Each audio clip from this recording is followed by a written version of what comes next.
The morning fog still shrouded the test runway at Eglin AFB in Florida when the metallic sound of tools echoed inside the belly compartment of a Boeing B-17 bomber. It was March 1943, and the war in the Pacific demanded solutions that technical manuals didn't offer. Inside that cramped space where light entered only through narrow slits, Technical Sergeant Harold Edmund Voss was adjusting for the 12th consecutive time a modification that his superiors had rejected 3 times. He wasn't disregarding orders. He was ignoring them. Voss was 32 years old, with blonde hair always cropped close, and hands that had known tools since he was 12, when he repaired tractors on his family farm in Iowa. Before the war, he worked as a precision mechanic at an optical instrument factory in Des Moines, where he had learned that a millimeter of difference could mean the difference between working and failing. Now, hanging upside down inside a ventral turret, he applied that same principle to a problem that was killing gunners on missions over New Guinea and the Solomon Islands. The problem was simple to describe, impossible to ignore. Ventral turret gunners missed their targets more than 60% of the time at ranges exceeding 600 meters. Not for lack of courage, not for lack of training, but because the standard sight mounted on the fire control system didn't take into account the relative speed between the bomber and the enemy fighters attacking from below. The sight pointed to where the target was, not where it would be when the bullets arrived. It was like trying to hit a bird in flight by looking directly at it instead of anticipating its trajectory. Voss had noticed this during a training flight 2 weeks earlier. He was in the observation compartment, monitoring the performance of a new gunner, when he noticed the pattern. The gunner would aim, fire, and the tracers would always pass behind the towed target. Always. As if there were an invisible delay between intention and result. That night, he spent 4 hours drawing diagrams on graph paper, calculating velocities, approach angles, and the projectile's time of flight. The math was clear. The aim was correct for static targets, but war offered no static targets. He took his calculations to the base commander the next morning. The major listened quietly, looked at the diagrams, and said, "Sergeant, the site was designed by engineers with degrees from the Massachusetts Institute of Technology. If there was a problem, they would have identified it." Voss tried to explain that the problem wasn't with the original design, but with its application in real combat conditions, with variables that no ground test could simulate. The major thanked him for his dedication and suggested he focus on keeping the equipment functioning as specified. But Voss couldn't stop thinking about the numbers, about the reports coming in from the Pacific, about the crews who returned reporting Japanese fighters approaching from below, in their blind zone and managing to fire without effective response. He knew 3 gunners who had died in ventral turrets in the last 6 weeks. 2 of them were 20, 1 was 19. They died not because they were incompetent, but because they were using tools unsuitable for the actual situation. So on a Thursday afternoon, when the hangar was empty and the maintenance crew had gone to lunch, Voss grabbed a toolbox, climbed onto the wing of a B-17 scheduled for a calibration flight the next day, and opened the ventral turret hatch.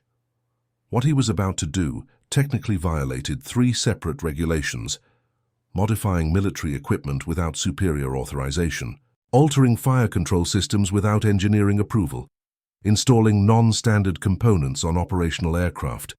But Voss wasn't thinking about regulations.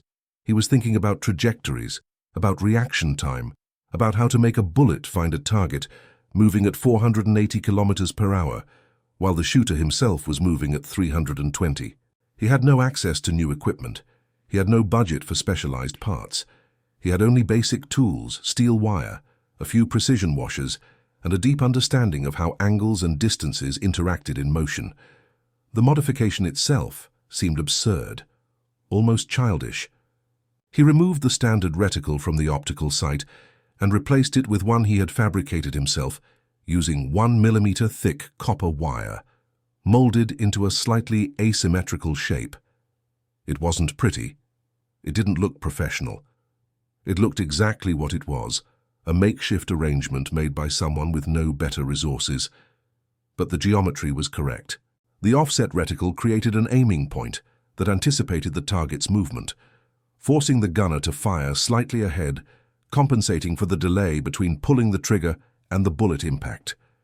He tested the alignment 3 times. He adjusted the tension of the mounting screws. He checked that the modification didn't interfere with the turret's rotation or the feed system for the 50 machine guns. Everything worked, at least mechanically. Whether it would work in actual combat was another matter, a question he wasn't authorized to answer. By the time he finished, it was mid-afternoon. He closed the hatch, cleaned his tools, and returned to his regular duties as if nothing had happened.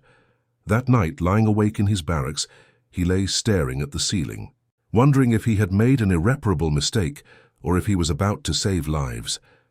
The line between genius and insubordination was thin, and he had just crossed it. The calibration flight was scheduled for 6 o'clock the next morning. Voss arrived at the flight line 40 minutes before dawn, carrying a clipboard and pretending to check maintenance reports while watching the crew prepare. The bomber he had modified was serial number 42317, a B-17E Fay, with only 83 hours of flight time since leaving the factory in Seattle. The aircraft still smelled of fresh paint and new oil. The pilot was a captain named Robert James Keller, a 28-year-old Texan who had flown 16 missions over Europe before being transferred to the test base. The mid-air gunner assigned to that flight was Corporal Kenneth Arthur Price, 23, from Ohio, who had graduated with a degree in aerial gunnery just 5 weeks earlier. Voss knew he should inform someone about the modification, but every time he considered doing so, he imagined the inevitable reaction: immediate reprimand, removal of the altered part, possible court-martial for unauthorized modification of equipment. And then the numbers came flooding back to him. 60% error, 3 gunners killed in 6 weeks. He made a decision that was both cowardly and courageous. He remained silent. He simply watched as the crew boarded, as the Wright Cyclone engines began to rev, as the bomber taxied to the runway and took off in the dim morning light. The flight was supposed to last 2 hours, a circuit over the Gulf of Mexico, with shooting exercises against towed targets at different altitudes and speeds. Voss returned to the hangar, but concentrating on any task proved impossible. He organized tools that were already organized. He checked records he had already double-checked. He glanced at his watch every 7 minutes, watching the hands move with cruel slowness. The weight of the decision he had made began to press down on his shoulders. If something went wrong, if the modification caused some kind of malfunction, he wouldn't just be facing disciplinary action. He would be carrying the responsibility for lives put at risk. At 7:42 in the morning, the distant sound of returning engines cut through the humid Florida air. At 8:03, B-17 touched down on the runway with a slight bounce of its main tires before settling down completely. It taxied to its designated parking spot. The engines slowed to idle, then silenced one by one. The process was routine, with no sign of emergency or technical problem. Voss felt momentary relief. At least the modification hadn't caused mechanical failure. The crew began disembarking through the main hatch. Captain Keller emerged first, followed by the co-pilot and the navigator. The bombardier descended with his navigation charts under his arm, and then Corporal Price appeared, emerging from the ventral hatch with an expression Voss couldn't decipher from a distance. It didn't look like anger. It didn't look like concern. It was something closer to bewilderment, like someone who had just witnessed something that challenged their previous understanding of the world. Price walked straight to the operations officer, waiting for the standard debriefing. It was standard procedure after each training flight, reporting on aircraft conditions, systems performance, and the results of firing exercises. But the conversation that followed seemed unusual. Price gestured with his hands, pointed back at the aircraft, and traced something in the air with his fingers. The operations officer, a 51-year-old gray-haired major named Douglas Stewart, listened with increasing attention. After a few moments, Stewart called Captain Keller into the conversation. Voss watched everything from inside the hangar, keeping a safe distance but with a clear line of sight. His stomach tightened. Something had happened. The modification had had some effect notable enough to prompt an immediate discussion during the debriefing. He couldn't tell if this was good or catastrophically bad. The 3 men talked for almost 2 full minutes. Then Major Stewart turned, looked directly into the hangar, scanned the area until he located Voss, and gave a clear signal with his hand. "Come here, now." The 30-meter path to the group seemed to stretch for miles. Each step amplified the sound of boots on concrete. Voss could feel the morning sun warming the back of his neck, sweat beginning to form beneath his uniform. He had crossed a line. Now he would face the consequences. When he reached Major Stewart, he performed a standard salute and maintained his stance, eyes fixed on a neutral point beyond the officer's shoulder, just as basic training had taught him 7 years before. Major Stewart had a reputation around the base. He didn't shout. He didn't make empty threats. He simply enforced regulations with surgical precision. He watched Voss for a few seconds before asking the question he already knew the answer to. Corporal Price had reported something unusual about the ventral turret's sight. There was some technical explanation for it. Voss had a split second to decide between lying or facing the truth. Lying would be technically safer in the short term, but he wasn't built for dishonesty. He was a mechanic. He dealt with objective realities, not convenient versions of facts. Then he confirmed it directly. He had made an unauthorized modification to the ventral reticle optical sight 2 days earlier. The modification was intended to compensate for angular deviation on moving targets through a displaced aiming point that anticipated the trajectory during the projectile's flight time. He had presented the calculations to command previously. The proposal had been rejected. But the numbers were mathematically correct, and he needed to verify that the theory worked in practice before insisting again through official channels. The silence that followed was thick. Major Stewart crossed his arms, a posture that often preceded disciplinary decisions. Voss knew there was no adequate defense. He had violated fundamental regulations. It didn't matter if the intentions were technical and not malicious. It didn't matter if the math was correct. Military personnel couldn't operate outside the chain of command without facing consequences. The entire structure depended on discipline and procedure. But then Corporal Price stepped forward. There was something that needed to be included in the official report. On the first 3 firing passes that morning, he had followed standard procedure exactly as trained. He had kept the target centered in the conventional sight, waited for the lock tone from the fire control system, and fired controlled 3-second bursts. On all 3 passes, he had observed the orange tracers of the 50 machine guns consistently pass behind the towed target. The distance was approximately 600 meters. The relative speed between the bomber and the target was within normal exercise parameters. But the result was the same as always. Almost every round missed by a margin of 2 to 3 meters, always just behind the target. On the 4th pass, Price noticed the sights looked different. The reticle wasn't in the geometric center as usual. It was offset, asymmetrically positioned. His first reaction was to report a defect, but then he considered the possibility that this was intentional. He decided to experiment. Instead of centering the target on the standard reticle, he aimed using that offset point as a reference. He fired a 2-second burst and observed something he'd never seen in 5 weeks of intensive training. The tracers converged directly on the target. They didn't pass behind. They didn't pass in front. They hit. The impact ripped off a visible section of the towed target's sleeve, pieces of red canvas tearing off and falling toward the ocean. Price repeated the procedure on the 5th pass. Same result, a direct hit. On the 6th pass, he fired a slightly longer burst lasting 4 seconds. 3 clear hits, destroying nearly half the towed target. His historical hit rate in training had never exceeded 35%. That morning, using the modified sight, on the last 4 passes, the rate was 100%. Every burst connected. Every projectile that was supposed to hit did. Captain Keller confirmed the observation. From the cockpit, with clear visibility through the side windows, he had followed the tracers and impacts. The difference between the first 3 passes and the last 4 wasn't subtle. It was dramatic. It almost seemed as if 2 different gunners were operating the same weapon. Something in the sights had fundamentally changed the ability to engage. Major Stewart remained silent for several long seconds, processing the information. He glanced at the parked aircraft, then back at Voss.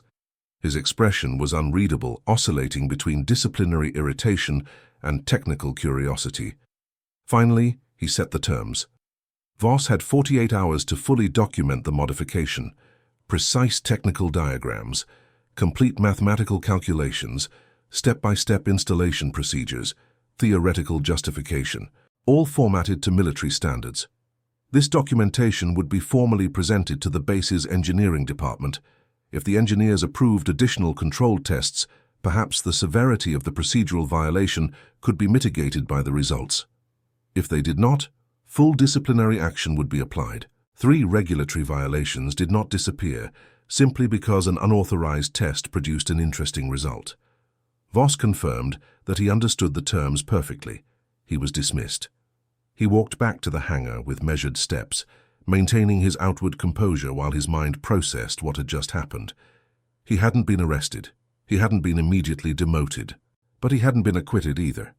He had 2 days to transform a hack of copper wire and mechanical intuition into formal technical documentation that would convince engineers with degrees from the Massachusetts Institute of Technology that a sergeant from Iowa had identified a fundamental flaw in the standard fire control system.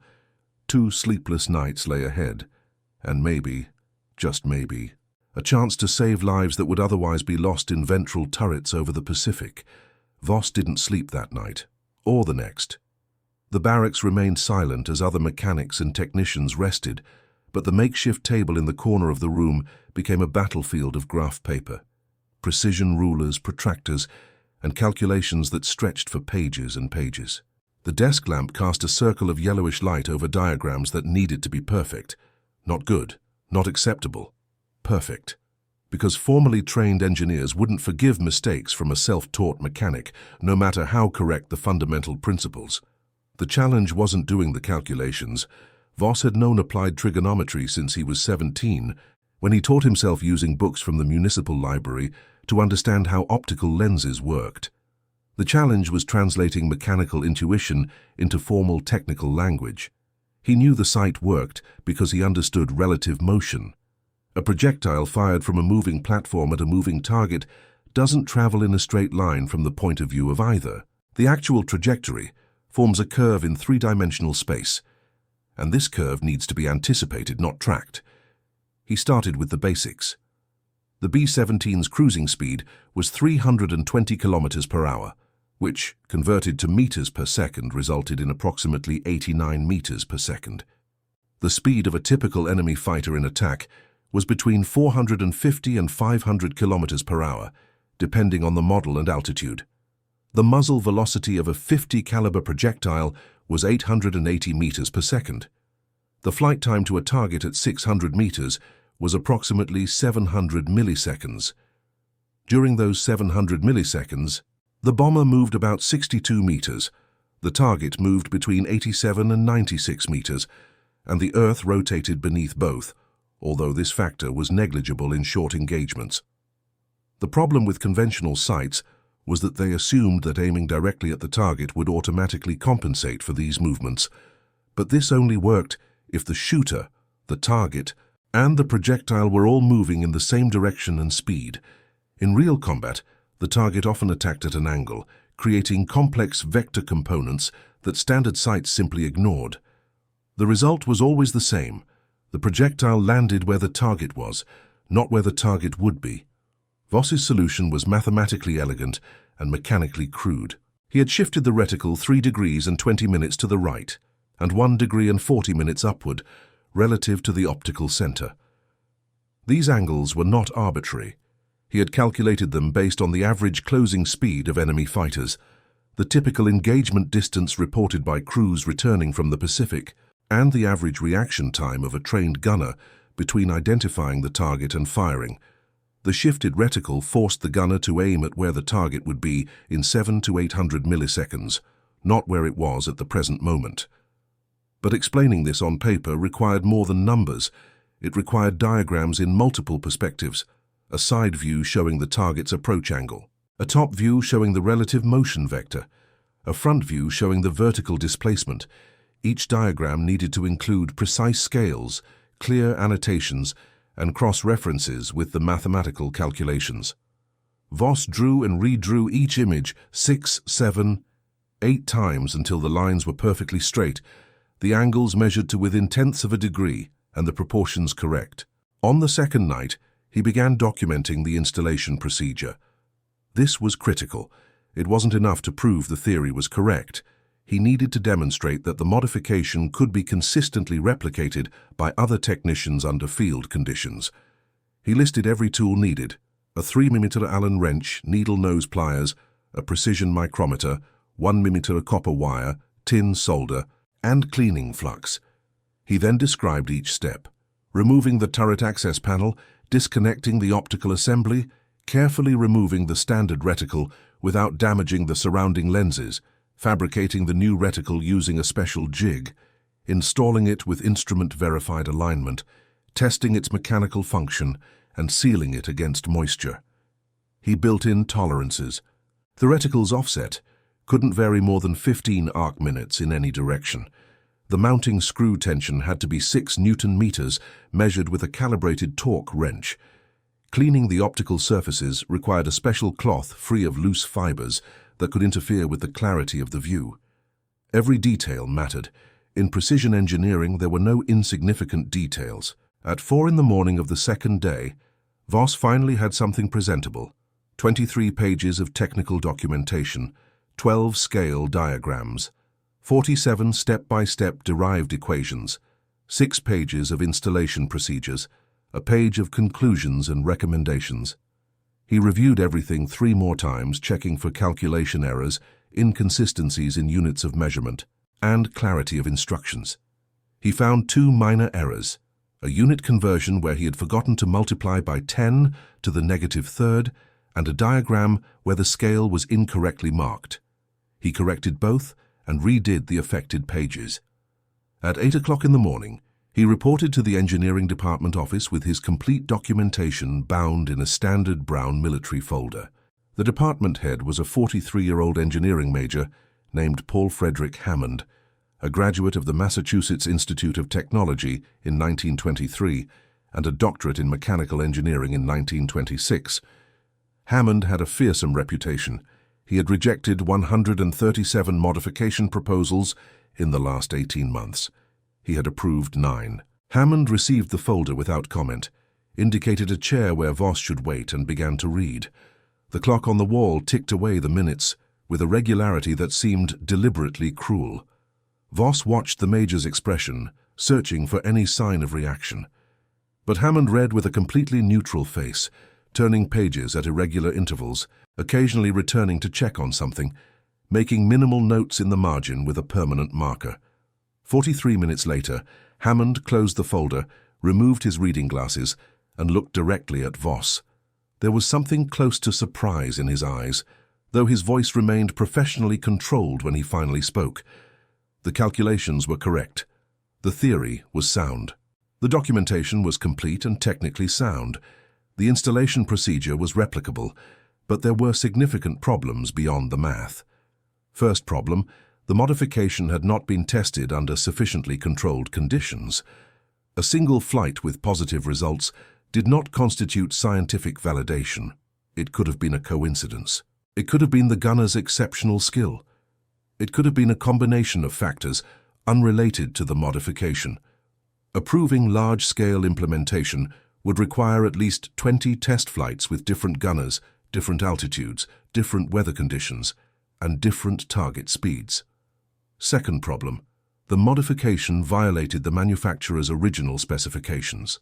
The B-17 bomber was produced by Boeing under contract with strict specifications. Any change to critical systems required approval not only from the base, but also from Boeing, Air Materiel Command, and potentially the War Department itself. The normal process took between 6 and 9 months. In that time, how many crews would be flying real missions with suboptimal equipment? Third problem: if Voss's theory were correct, it implied that the standard gun sights installed on hundreds of bombers already in service were fundamentally unsuitable for actual combat. The political and budgetary implications of this were enormous. Admitting that expert engineers had overlooked a basic factor of relative motion would mean questioning the entire chain of equipment development and approval. There would be significant institutional resistance. But Hammond wasn't a politician. He was an engineer, and engineers dealt with measurable realities. If the modification truly doubled the hit rate as Corporal Price had reported, then ignoring it for bureaucratic reasons would be criminally negligent. People would die because procedure took precedence over results. He couldn't accept that. So Hammond made a proposal. He would approve a limited series of formal tests. 10 flights, each with a different gunner. Half the flights would use the standard sight, half would use the modified sight. The gunners wouldn't know which version they were using until after the debriefing. Independent observers would record all results. If the modification demonstrated a statistically significant improvement, say at least a 50% increase in hit rate, then he would personally take the documentation to Air Materiel Command and fight for expedited approval. But Voss would face formal disciplinary action for the violated regulations. This was non-negotiable. Good results didn't erase bad conduct. He would receive an official reprimand on his record. He would possibly lose a rank. He would definitely lose unsupervised work privileges for 6 months. These were the consequences of operating outside the chain of command, no matter how well-intentioned the motive. Voss accepted the terms without hesitation. The reprimand didn't matter. The rank didn't matter. What mattered was that gunners in real combat would have a better chance of survival. Testing would begin in 72 hours. He would be the technically responsible person for installing the modification on 5 aircraft and ensuring that the installation was perfect on each one. Any flaw, any inconsistency would invalidate the entire process. Voss emerged from the engineering office into a sun that seemed brighter than when he'd entered. He hadn't been arrested. He hadn't been expelled. He'd achieved something that had seemed impossible 48 hours earlier, a real chance to prove himself right. Now he just needed to ensure that every installation was absolutely perfect, because this time there would be no second chances.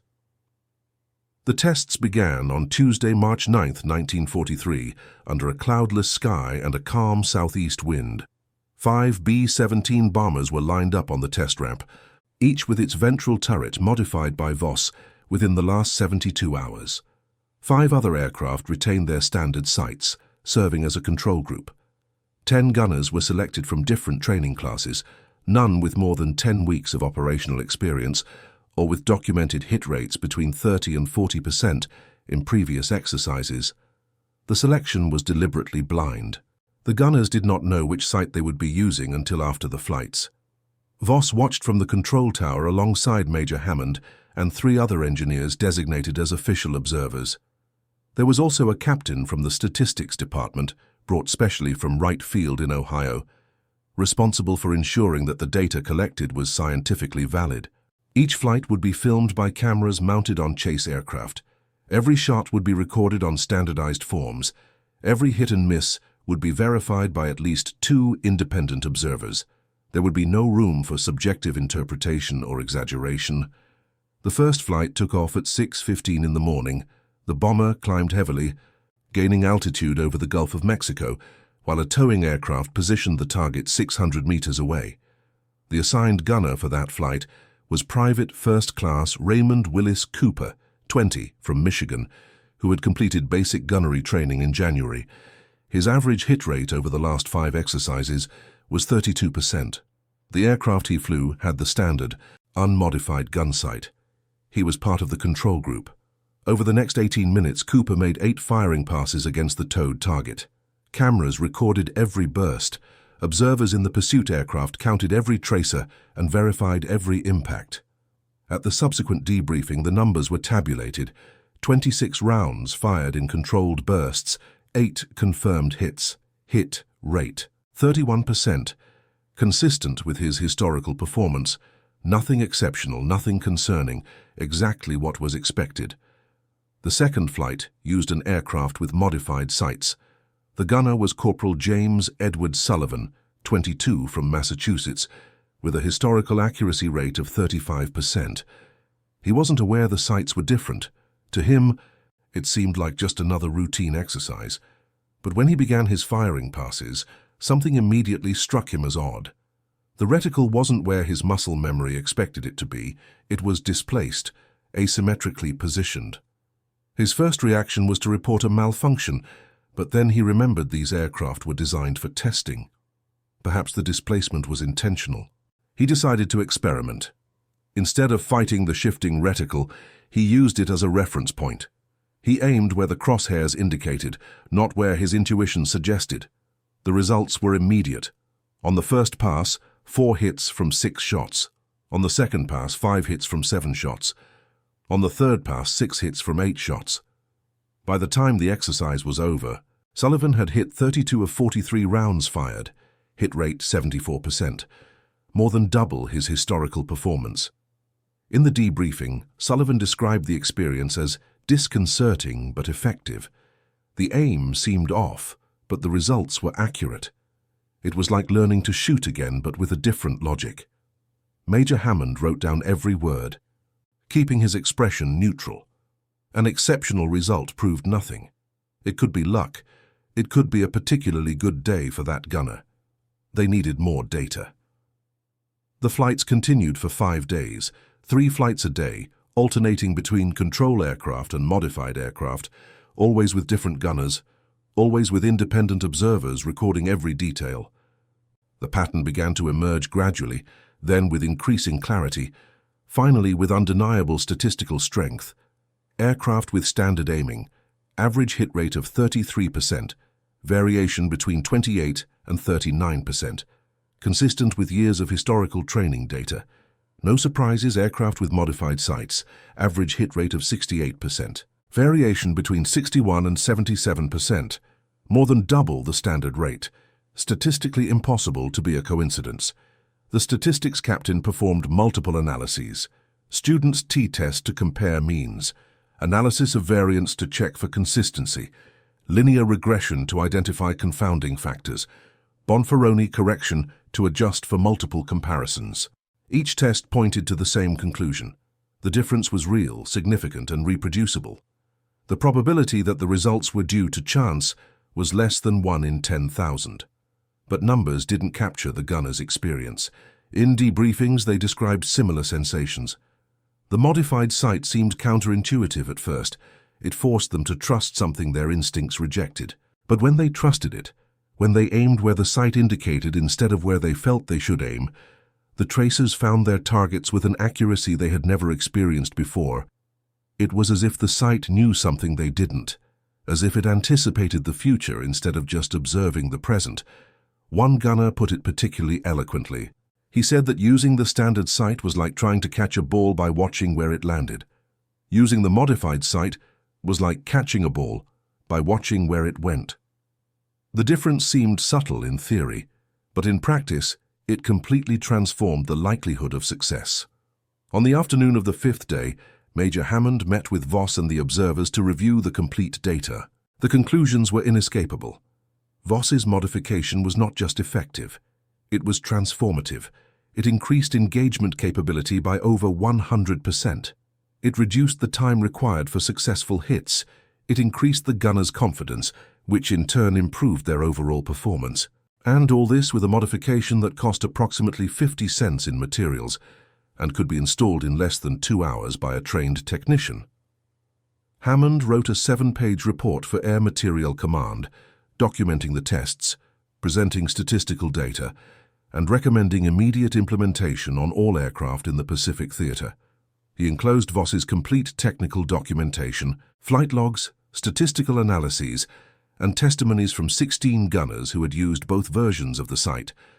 The report was classified as an urgent priority and sent by military airmail to Wright Field. The response took 11 days. When it arrived, it wasn't what Voss expected. Air Materiel Command recognized the validity of the tests. It confirmed the effectiveness of the modification. It approved its experimental implementation in an operational squadron for validation under real combat conditions. But it rejected mass production or modification of all existing aircraft. The reason was both technical and political. Modifying hundreds of bombers already in service would require retiring aircraft, training technicians, establishing supply chains for parts, and creating new training procedures for gunners. The cost in time and resources would be substantial, and there was resistance within the engineering command itself, senior engineers who saw Voss's modification as an implicit criticism of their work, who argued that the standard gun sight was adequate when used correctly, that the problems were training, not equipment. But they approved a larger-scale test. A single bomber group, 24 aircraft, would be equipped with the modified bomb sight and sent to the South Pacific. They would fly real missions against real Japanese targets. Their results would be compared with other groups using standard equipment. If the modification continued to demonstrate superiority in real combat, then yes, it would be considered for widespread deployment. The selected group was the 43rd Bombardment Group, stationed on Guadalcanal. They flew almost daily missions against Japanese positions on New Georgia, Bougainville, and Rabaul. Their losses over the past 3 months had been severe: 18 crew members killed, 27 wounded, and 5 aircraft destroyed. Most of the fatal attacks came from below. Mitsubishi Zero fighters, exploiting the ventral blind zone and unleashing devastating bursts before the gunners could respond effectively. Voss received orders on March 18th. He would be temporarily transferred to Guadalcanal for a period of 90 days. His job, to supervise the installation of modified sights on all 24 of the group's aircraft, train local technicians in maintenance procedures, and monitor the results on live missions. He would depart in 72 hours. He was to bring tools, materials sufficient for 100 installations, and all technical documentation. It was both validation and exile. Validation because his ideas would be tested where they truly mattered. Exile because he would be removed from the base where he had built his reputation and sent to an active combat zone over 10,000 kilometers away. If the modification failed under real-world conditions, he would bear the responsibility. If it worked, perhaps it would save the lives the numbers suggested it could. Voss spent the final hours before departure reviewing every detail, carefully packing tools and materials, and triple-checking that he had complete documentation. There was no room for error. There would be no second chances. He was about to find out if an idea born in a Florida hangar could survive the ultimate test. Real combat against an enemy that didn't forgive mistakes. The heat of Guadalcanal was unlike anything Voss had experienced in Florida. It wasn't just intense. It was oppressive, humid, and laden with the smell of rotting vegetation and burning jet fuel. The runway at Henderson Field had been hastily built by the Japanese and captured by the Americans in August 1942, just 7 months earlier. The perforated metal of the runway plates glistened in the equatorial sun, and the constant roar of Wright Cyclone engines created a mechanical symphony that never quite ceased. Voss landed on March 23rd with his toolboxes and materials and was immediately taken to the commander of the 43rd Bombardment Group, a 34-year-old Bostonian lieutenant colonel named Michael Thomas Brennan, who had flown 41 missions over the Pacific and had lost 6 crew members in the previous 8 weeks. Brennan had no patience for theories. He had patience for results. He listened silently to Voss's explanation of the modification, studied the data from the Florida tests, and said only one thing. If the modification saved a single life, it would be worth it. If it didn't work, he would personally write a report recommending that Voss never touch military equipment again. Installation began that same afternoon. Voss worked under makeshift tarp shelters. Assisted by 3 local mechanics, he quickly trained in the procedure. The first aircraft took 3 hours and 40 minutes. The second took 2 hours and 50 minutes. By the 10th aircraft, they had reduced the time to 1 hour and 35 minutes without compromising quality. Each installation was triple-checked. Every measurement was verified with calibrated instruments. Every reticle was tested to ensure alignment within specified tolerances. The 24 installations were completed in 6 days. On the 7th day, the group flew its first mission with the modified sights. The target was a concentration of Japanese troops near the village of Munda on New Georgia Island, 230 kilometers to the northwest. 12 bombers took off at 5:20 a.m., each carrying 12 250-pound bombs. Fighter escort was minimal, just 4 Lockheed P-38 Lightnings, insufficient to cover the entire formation. Voss was not on board. He was waiting on the ground, along with Lieutenant Colonel Brennan and the intelligence technicians, monitoring radio communications and waiting for their return. The mission was expected to last approximately 3 hours and 40 minutes.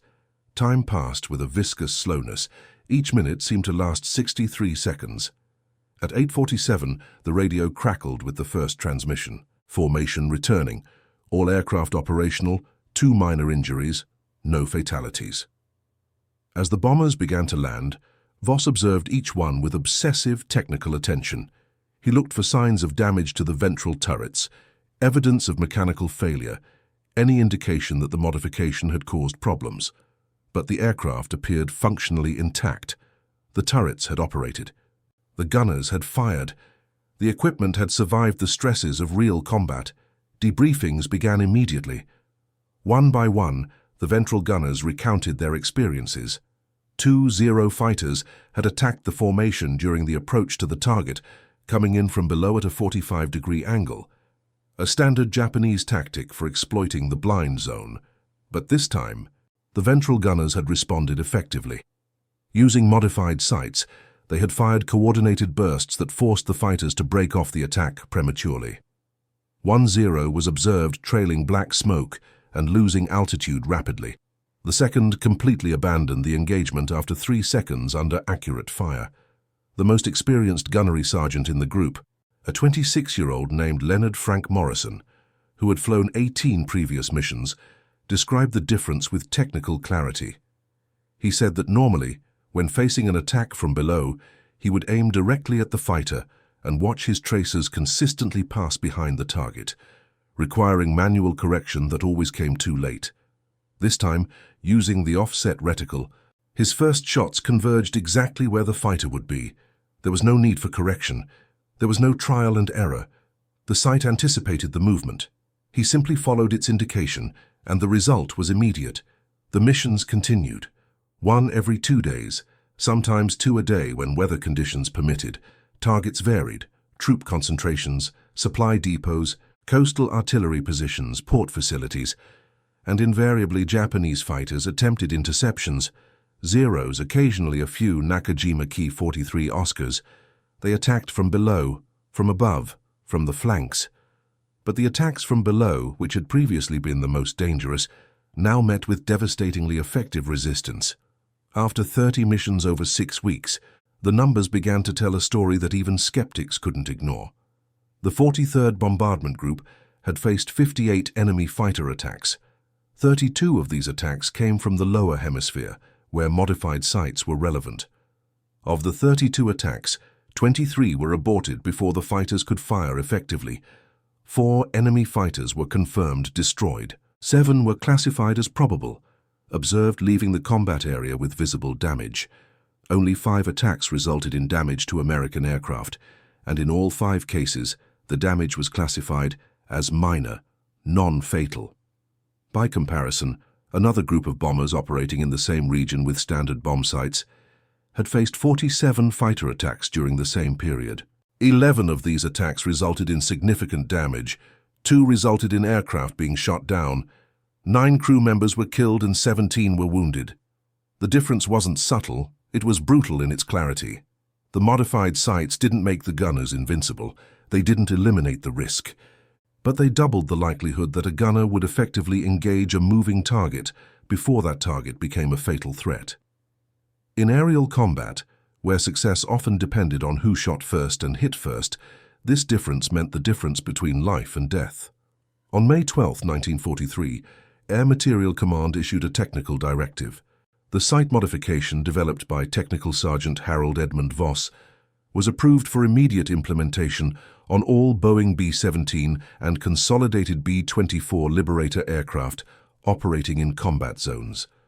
Modification kits would be produced and distributed to all operational bases in the Pacific and Europe. Technicians would be trained in the installation procedure. Gunner training manuals would be updated to include instructions on the proper use of the offset reticle.